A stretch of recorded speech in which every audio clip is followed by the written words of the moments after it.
Roads are more than just grey strips of asphalt dividing up the landscape. All over the world, roads are communication routes, linking important places. They can be seen as the prerequisite for human coexistence. It was only through the construction of roads that trade and travel became possible. For centuries now, roads have been a rich source of tales and history, but some of them harbour dangers, death, and a lot of human suffering.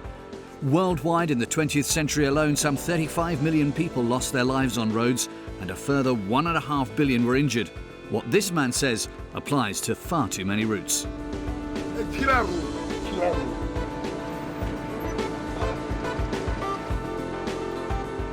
Some of the world's most dangerous roads are located in the mountains, far away from civilization. Others, totally congested and seemingly devoid of any order, run through towns and villages or through major cities.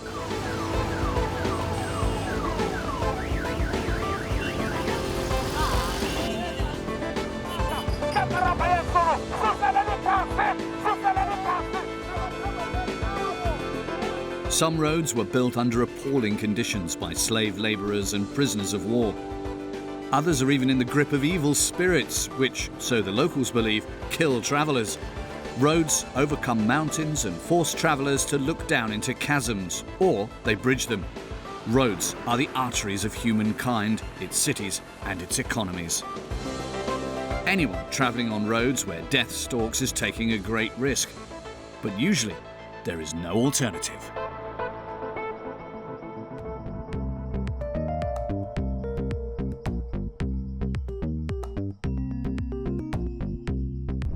Some roads are wide, splendid and famous. Others are merely nameless tracks. No one knows where they begin or end. But this road in the Bolivian Andes, which links La Paz with the Yungas region in the tropical lowlands, is not only a commercial route for coca leaves, tropical fruit and electrical appliances, it is a road full of adventure and tragic fates. In Spanish, the road is called La Carretera de la Muerte, the road of death, because sadly, if a bus or a person plunges 400 meters into the depth, that's it.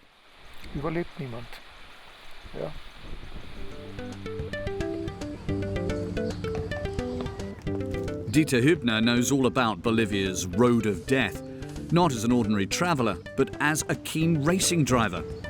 As a small boy, together with his parents, a German father and a British mother, he came via the Netherlands to live here in the capital, La Paz.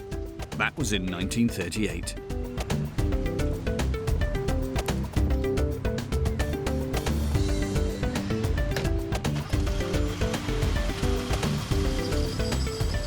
Dieter was still young when he taped his starting number to his old Mercedes and, just for fun, took part in his first race.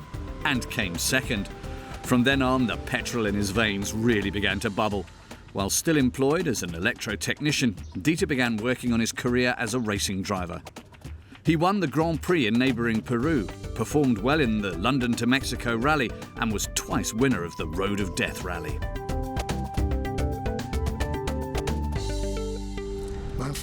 My father drove around here with me when I was young. I often had to take the wheel, and he'd sometimes shout at me if I didn't change gear smoothly.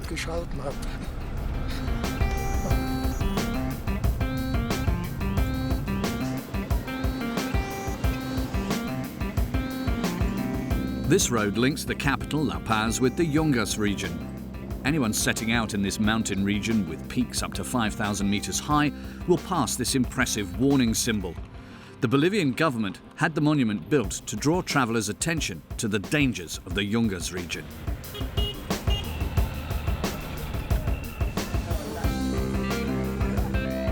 The people of the Yungas region supply La Paz with agricultural produce every day.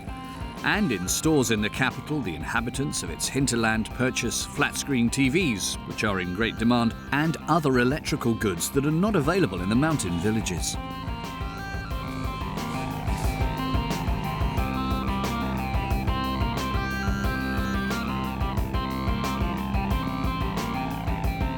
Thus, the Road of Death is also a lifeline and a trade route for the inhabitants of the capital, La Paz, and the farmers in the remote mountain villages of the Yungas region.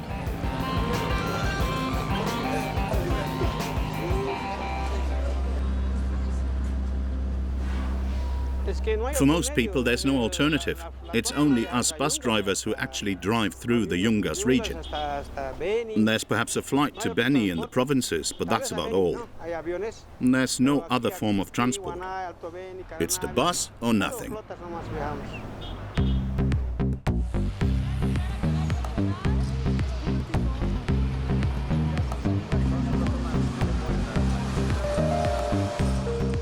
This bus terminal is used by everyone travelling into the mountain villages from La Paz. The ticket sellers call out the destinations because there are no fixed departure times.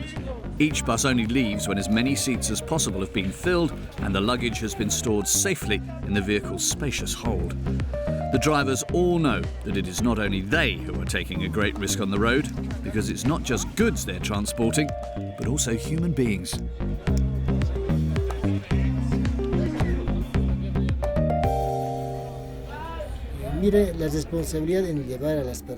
When you transport people here, you're carrying a lot of responsibility. We are really focused when we set off with passengers sitting behind us. Since we drive the roads once or twice a week, we need to be really rested beforehand. You can't afford to be tired at the wheel. There is no way you can do a round trip on these roads in just one day. Two teachers and a commuter know what they're in for.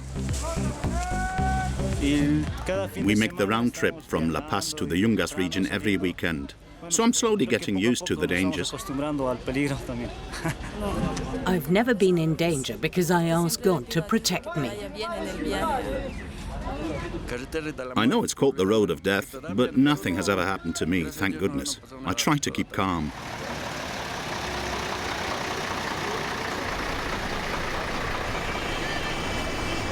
The drivers don't like to talk about the mixed feelings they get every time they set out for the Yungas region. Many of them have already been involved in accidents there. At a checkpoint on the edge of town, the police ask where the driver is heading to. They ask to see the vehicle documents and the driver's license. In an emergency, the authorities need to know whom to look for in the mountain region. The road claims 200 or 300 victims every year. Time and again, people disappear without trace, despite police checks.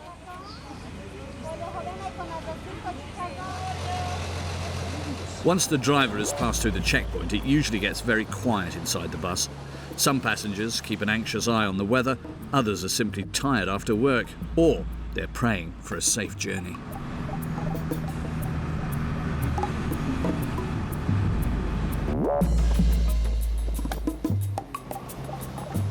This is the kind of road the drivers in the South Yungas region can expect over the next few hours. A cliff face on one side and a chasm on the other. The narrow grey strip of road winds its way around the mountain, kilometre after kilometre.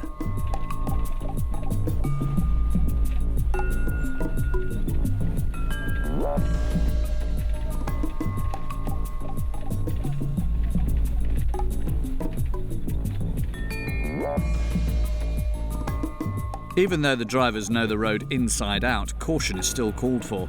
The weather can change suddenly. The men always have to be on the lookout for landslides and rockfalls.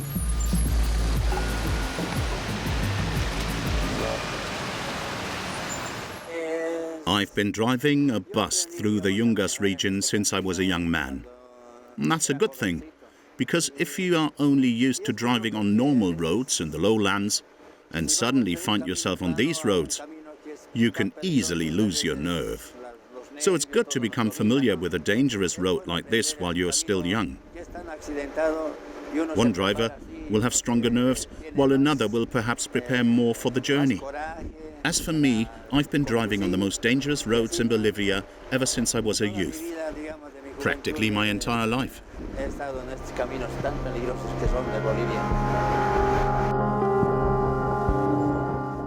It's only a matter of time before the weight of buses and trucks causes parts of the road to crumble or heavy downpours erode the surface. Nearly everyone talks about dangerous situations, collisions, and fears they've experienced. Every bend harbours a risk. Every trip could be your last. Isaac had one very sobering experience. Now he's always accompanied by his wife, who usually prays during the journey.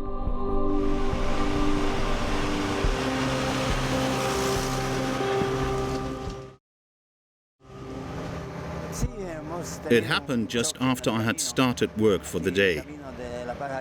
We were on our way to Cholumani when I collided with another bus on a blind bend. Speed, of course, always plays a role in such accidents. Because I was driving uphill and he was coming down. He couldn't brake hard enough on the bend. His bus started to swerve and we collided.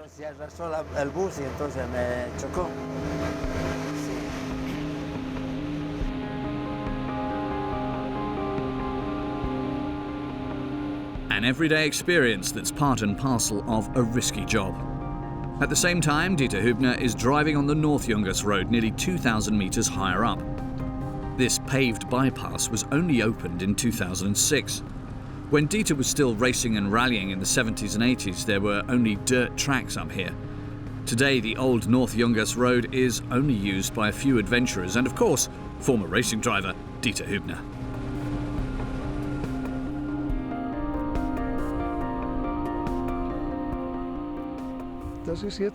This is now the classic Yungas Road. Many years ago, I used to race on it. And on 2 occasions, I even won.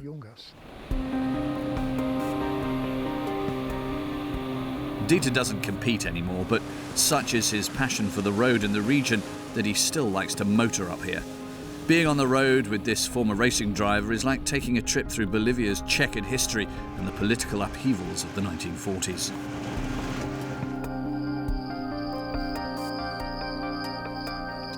This is one of the deepest parts of the Yungas Gorge. It's a steep drop of around 400 meters.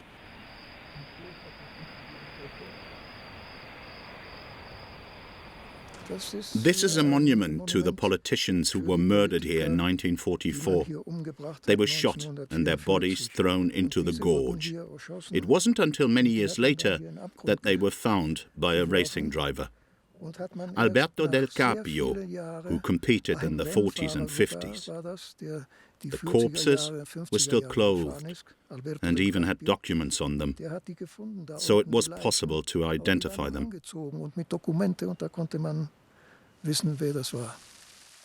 Bolivia's bloody revolutions are now history, but the dangerous roads in the Yungas region still claim many victims today.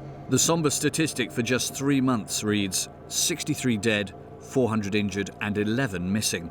The officer of a famous firefighting unit, the Bomberos, gave us the details of one serious accident. The bus was traveling along with no problem, but at this point the driver lost control. Instead of taking the bend, he drove straight on, came off the road and plunged into the gorge.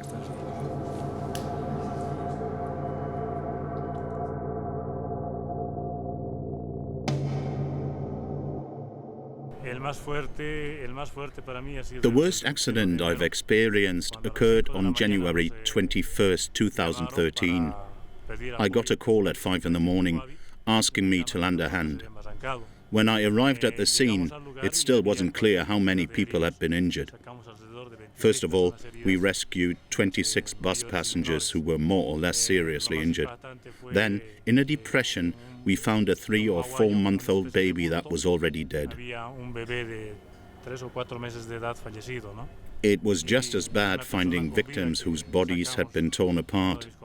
My team and I managed to save one woman who was pinned to a tree by a branch that had gone through her spine. It took a massive effort to lift her out of the gorge, but we got her to hospital in time.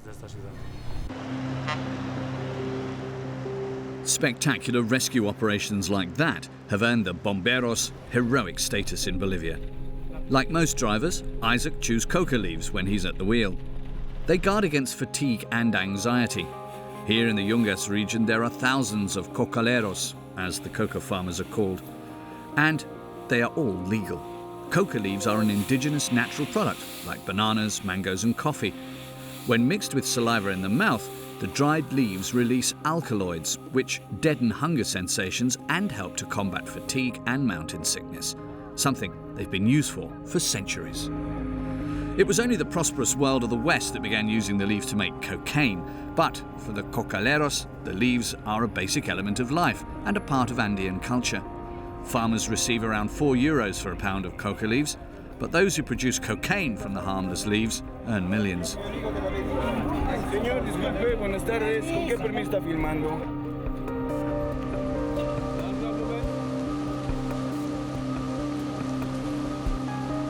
Many people here believe that the road is cursed because in the 1930s it was built by Paraguayan prisoners of war. They see that as the reason for the many victims. The heavily laden trucks and buses on their way to La Paz are supposed to drive as close as possible to the cliff face to prevent even more of the road's soft surface sliding down into the valley. If passing is impossible, one vehicle has to reverse, sometimes for more than a kilometre.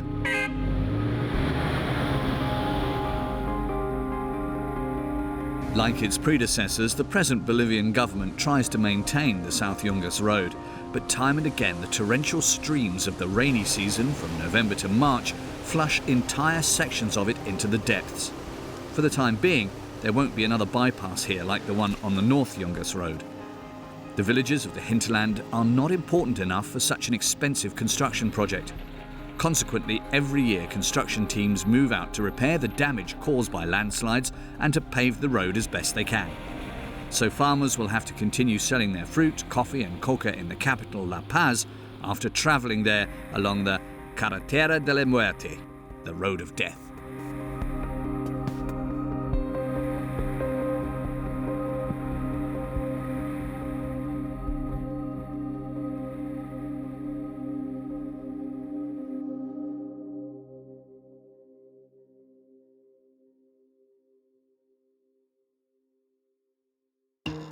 Travelling by car in the Ivory Coast in West Africa can be very relaxing. Finished in 1964 and built mainly for politicians and diplomats, the highway between Abidjan and Yamoussoukro is an extremely smooth ride. Once a year, Justin Zongo, a bus driver from Rüsselsheim in Germany, comes back to visit friends and relatives. But the road he has to take to the small village of Wawakrul, 90 kilometres north of the capital, is strenuous and full of dangers. It's definitely not for the faint-hearted.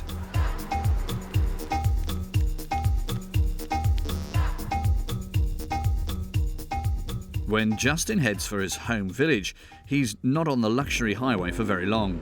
Outside the capital, roads like this are all too often the reality of driving in the Ivory Coast.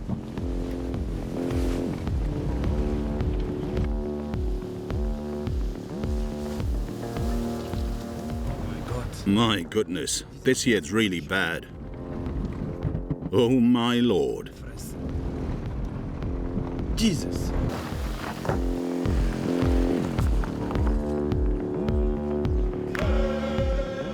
You've got to know what to expect on roads in the Ivory Coast. And if you break down, you must be able to help yourself. Where traffic regulations are concerned, this is a totally different world. It's wise to heed orders from the police and the military because in 2010 and 2011, violent unrests resulted in hundreds of deaths. Getting around on roads here calls for courage, skill and, above all, the right vehicle. Justin knows where to look. Here, repair shops and car rental places are not housed somewhere, they're out on the road. Justin knows exactly what kind of car he's looking for.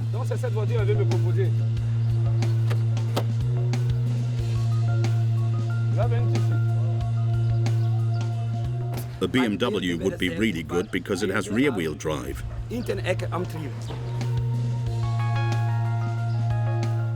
But the silver BMW still needs some work on it, and some of the other vehicles he's offered are simply not an option for Justin. Fixed seats are the very least he needs for his trip. In the end, he decides to rent a comfortable French car. It might not have rear-wheel drive, but it does come with valid documents. Justin is assured that the vehicle is in excellent condition. In the mid-90s, he is told the same model was even driven by the President of France. The trip to the remote village of Wawakru is an adventure, but one Justin embarks on every year to see his family and friends.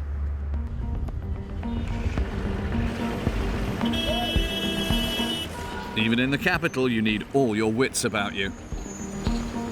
If you bump someone on the road or cause an accident, nobody's going to come. No one gives a damn. Nobody asks to see your documents. Life here is a fight for survival. The first 60 kilometres in the early morning are easy. The road is paved, the temperature tolerable, and there are no bandits in sight. But the weather and the terrain are about to change.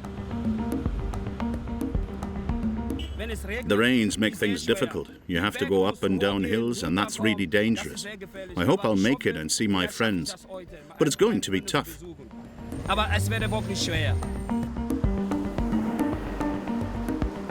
This is the exit on the highway to get to the village of Wawakru. The road is not signposted, nor is there any indication of the distance. Out in the bush, you have to know your way around, otherwise you'll never find the right place to cross over and leave the highway.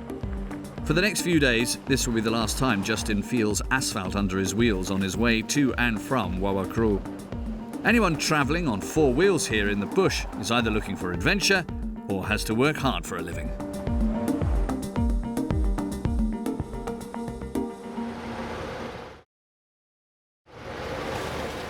Jibril is 40. That's also the age of the military truck he's been driving through the bush to plantations ever since 2006. Remote villages and communities pay him to fetch coca and other products from the hinterland.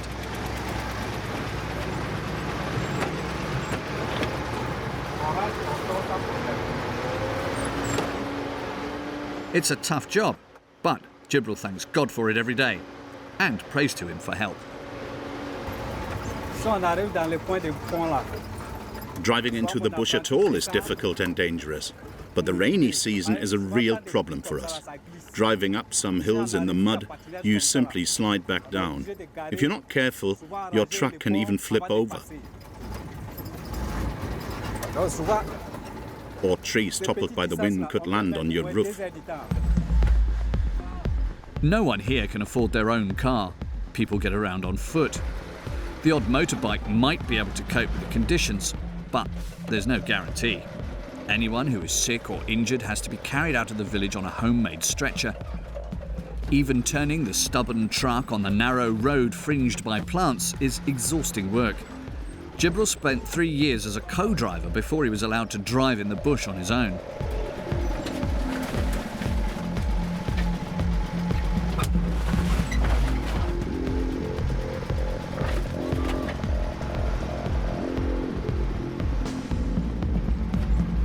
Every downpour washes away the sides of the road more and more. Even when it's dry, apart from the army trucks with their high chassis, no one here drives on four wheels, neither uphill nor downhill. Apart, that is, from Jibril. On every trip he bangs his head several times, sometimes on the roof, sometimes on the window and sometimes on the mirror. But in low gear, he has to keep his foot down. Otherwise, he'll never make it.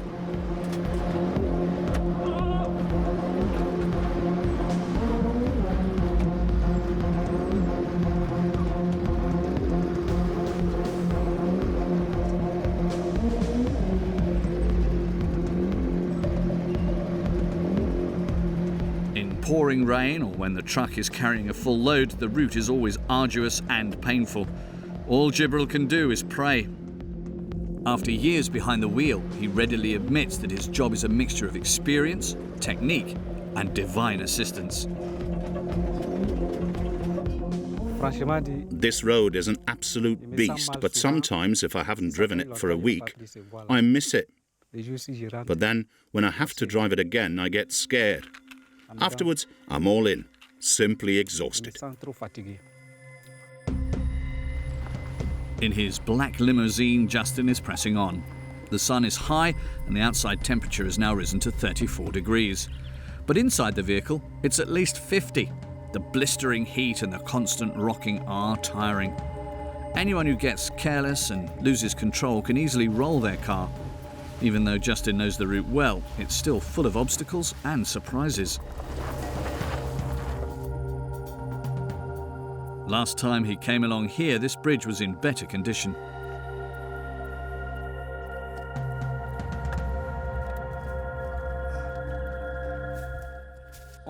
Last time this lock was over there. How do I get across? I'm not sure I should risk it. If the car gets stuck, I've got a real problem. The locks haven't been laid properly, so there's a danger of the car slipping off.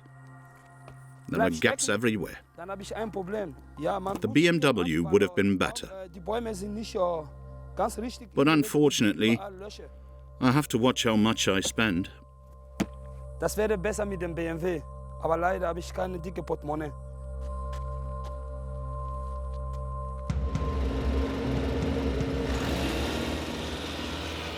The comfortable French model isn't exactly the right car for this terrain, but the choice of vehicles wasn't great, and besides, as a bus driver, Justin's funds are limited. The front-wheel drive doesn't like the round logs on the bridge. Soon there's smoke and the unmistakable smell of burning wood and rubber. Nevertheless, after a few unsuccessful attempts, Justin makes it across the bridge after all. He heads on through the bush and the rubber plantations, always in a northwesterly direction. Anyone who comes this far will find land that has been cleared of forest for agriculture. If it weren't for the road, people say, nothing would ever change here. Without a proper road, produce could never reach the processing firms and consumers, and that is only one of the country's problems.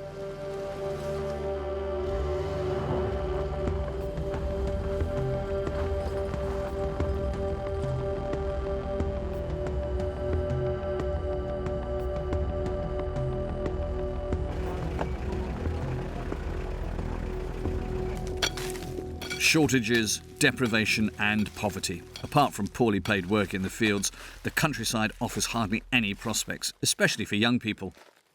Driven by hunger, these boys are digging in the earth right next to the road. With a bit of luck, they might catch one of the inhabitants of this rabbit warren, because for most families, meat is rarely on the menu. Around 16% of the children here are underweight. Life expectancy is no more than 57 years. But despite all their efforts, these lads will have to go without extra protein once again.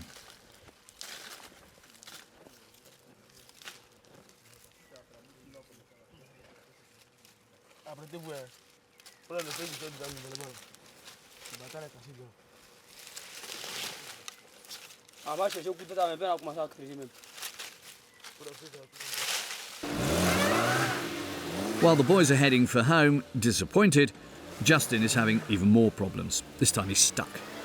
The mud hole has proved too much for a front-wheel drive car with moderate tyres. A few workers are trying to get him out. They're not worried about getting dirty. They all lend a hand. Out here, people all help one another. That's the rule of the road.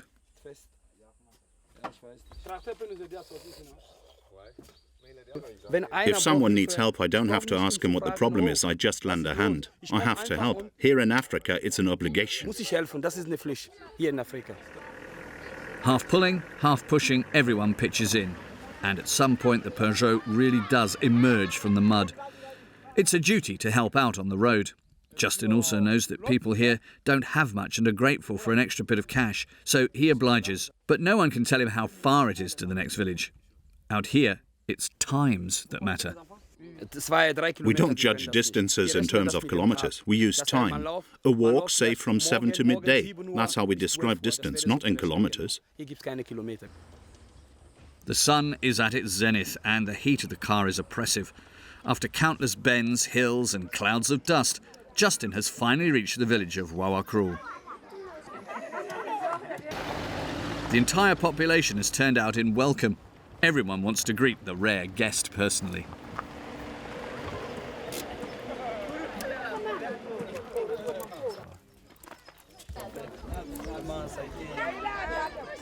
That's always the case. Everyone wants to know how Justin is getting on as a bus driver in Europe, what he does and how he lives. Justin patiently explains every detail to the men of the village. He answers all the questions about his job, about the living conditions, the snow and road traffic in Europe. His friends want him to stay longer, And each time they all find it hard to say goodbye, but Justin knows he has to leave now. You can't drive fast on this road anyway. You have to take it slowly. And bandits are always lying in wait. They demand money. And they're armed. It's really dangerous. So Justin takes only short breaks. Up to now, he has always been lucky. He avoids unpleasant encounters as far as possible. He eats and drinks at the wheel and only gets out in an emergency. In the village, it's afternoon and the last sacks of cocoa for the day are being loaded. The truckers, too, are glad for every day that passes without incident.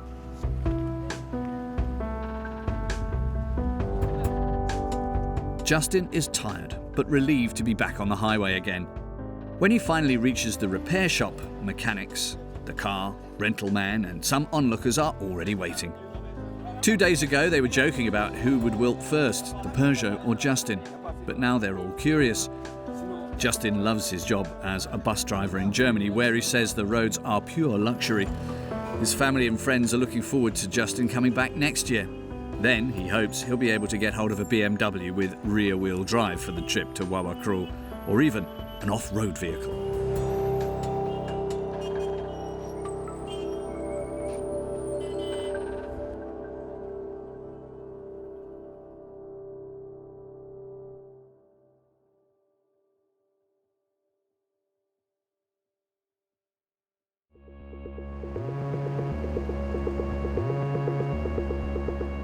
With its dense forests and steep mountains, travelling in the Caucasus has always been dangerous.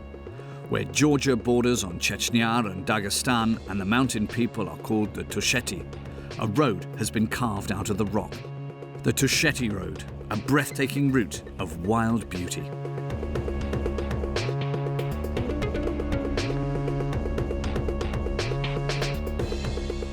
Heiner Boer came to Georgia 15 years ago in search of adventure. It was out of pure curiosity that he first travelled along this road to Omelo, on the load bed of a military truck.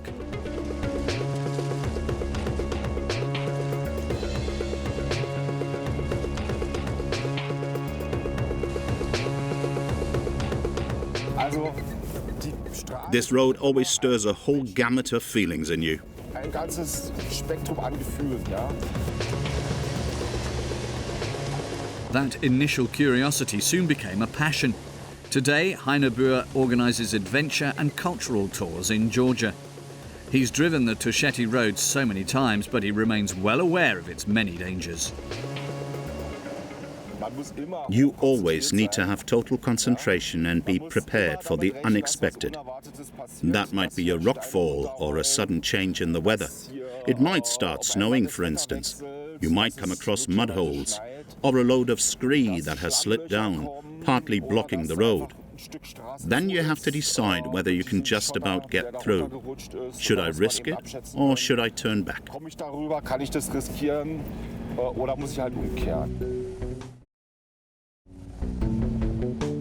When Tusheti and the lowlands visit their relatives in the mountains, they hire local drivers who are familiar with the Tusheti Road. Valeri used to play here as a child. Later, he'd gallop round the hazardous bends on horseback.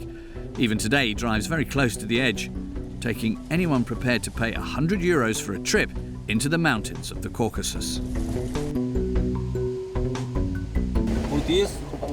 Many truck drivers who call themselves professionals are scared of driving up here in the Tusheti Mountains.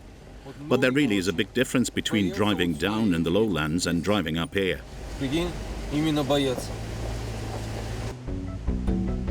Whenever two vehicles pass up here, the drivers always stop and chat about what the road looks like over the next few kilometres. Because up here, there is no cell phone reception. It wasn't until 1978 that the Soviets blasted a road out of the rock. Before then, the Tusheti Road was at best a trail that was only accessible to hikers and riders in summer. No one has ever counted how many people have died on this road.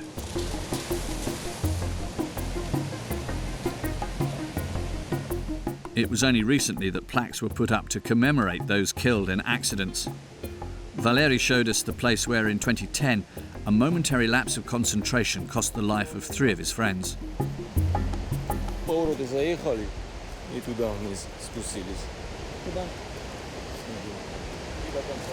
They came off the road in fog and plunged 70 meters into the gorge. Ever since then, Valeri has unbuckled his seatbelt whenever he drives into the mountains.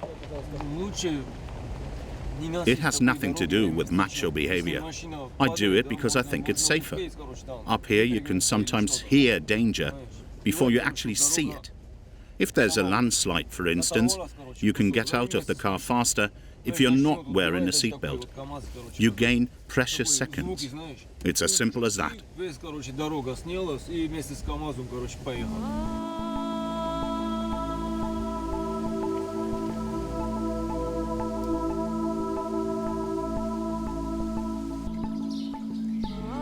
The 4,000 or so Tusheti in the far northeast of Georgia are regarded as a proud, perhaps headstrong people who've always been keen motorists, even under Soviet rule.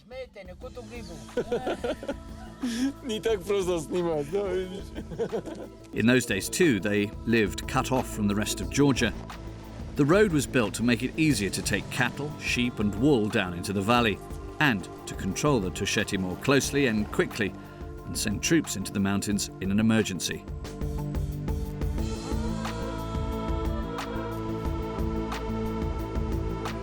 In the Civil War upheavals of the early 90s, criminals cut down the power lines and sold off the precious metal.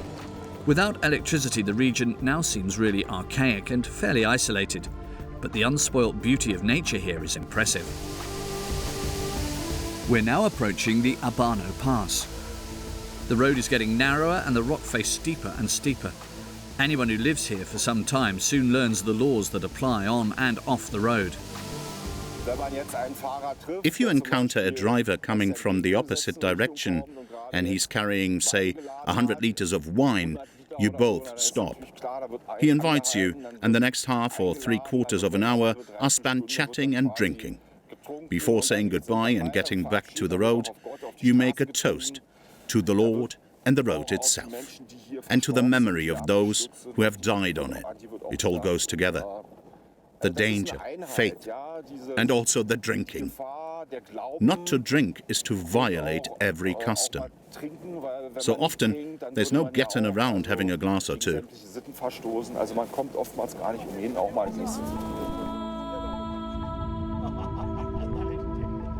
This is the only building far and wide, a house made of natural stone on the edge of the Tusheti Road. It's home to a man known to everyone as Uncle Scott.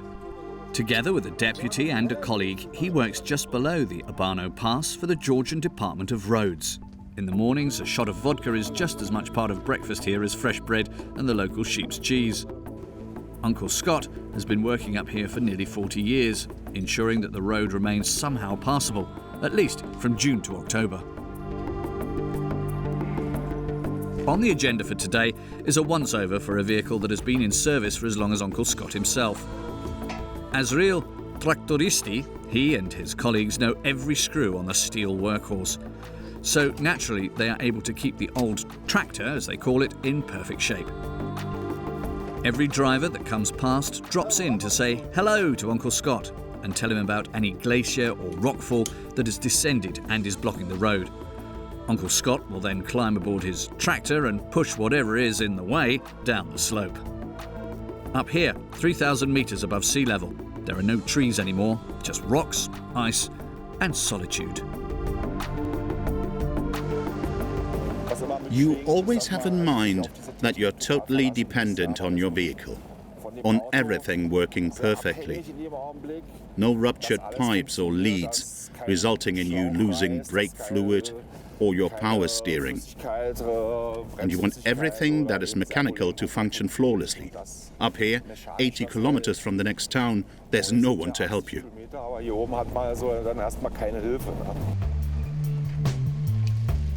A year ago, a wealthy Russian broke down in his 4x4, so it had to be airlifted into neighbouring Chechnya by helicopter. That operation, as locals here will tell you with a smile, cost just as much as the vehicle itself, so you need to look after your car and keep it in good condition. On the other hand, you can't afford to be too sensitive about it on the Tusheti Road. Motorists share the route with lots of animals, and they are every bit as important to the Tusheti as sheet metal on four wheels is to others. This is where a cow scraped past and dented my car, just like the horse that couldn't handle this bend once did. You see, it's only small, but fixing it cost 200 euros. But on the summit of the Abano, rockfalls or avalanches can quickly have totally different consequences.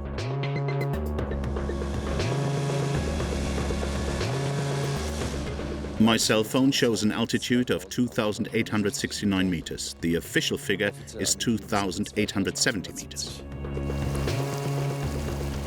On the other side of the Abano, it has got warmer. Uncle Scott and his men have their hands full because when the meltwater builds up pressure on the slate rock, danger threatens.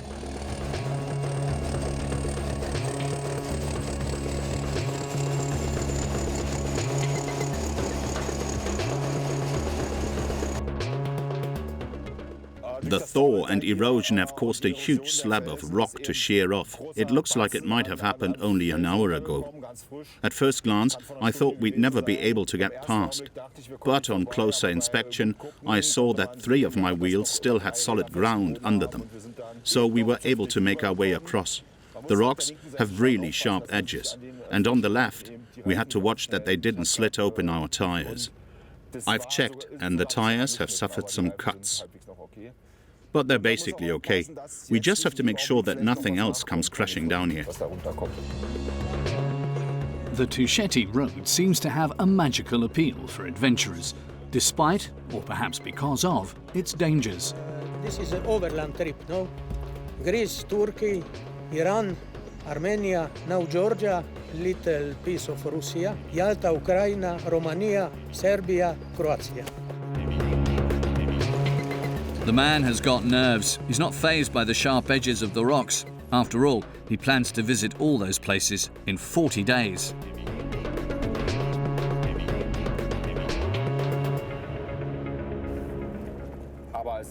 Naturally, there are a whole host of stories associated with the road. One involves a young driver and a landslide. The Tusheti road follows a kind of serpentine shape, and one day a landslide broke loose. As it cascaded down over various sections of the road, this young driver said afterwards he heard this loud, roaring sound and slammed on the brakes. Then, just 50 meters ahead of him, the landslide plowed across the road. A few meters further on, and he would have been killed. Strokes of fate like that are commonplace here.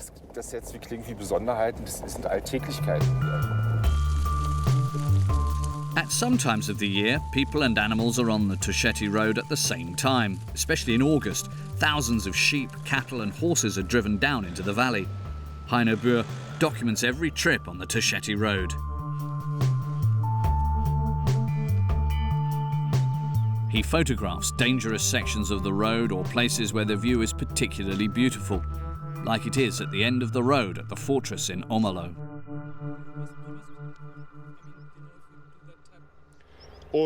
From there, theoretically, you can only continue on foot, and even then only in the summer months, in June, July, August and September.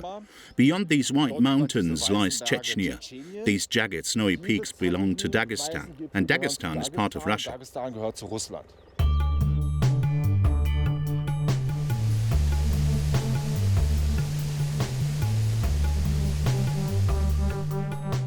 This is one of the most beautiful roads in the world. The word Caucasus comes from the Greek. It means shining mountain ice or white as snow. Anyone prepared to accept the challenges of the Tusheti road between May and September is rewarded with the wild, breathtaking beauty of an unspoilt mountain landscape. Some of the dangers on roads have natural causes. Travellers are under threat from the climate, avalanches and landslides.